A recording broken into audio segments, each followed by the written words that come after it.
بسم اللہ الرحمن الرحیم۔ السلام علیکم ورحمۃ اللہ وبرکاتہ۔ دار الکتاب و سنت کی جانب سے پیش ہے علماء اسلام۔ الحمدللہ رب العالمین والصلاة والسلام على اشرف الانبیاء والمرسلین نبینا محمد وعلى آلہ وصحبہ اجمعین۔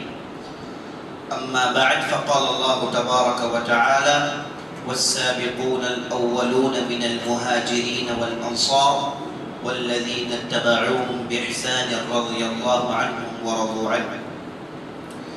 تمام قسم کی بڑائیاں اور تعریفیں اس ذات بے انتہا کے لیے ہیں جس نے ہمیں ان مبارک راتوں میں سر جوڑ کر بیٹھ کر ان عظیم ہستیوں کی زندگی سننے کی توفیق بخشی اور ان زندگیوں کو سننے کے بعد اس میں عمل کرنے کی بھی توفیق بخشی۔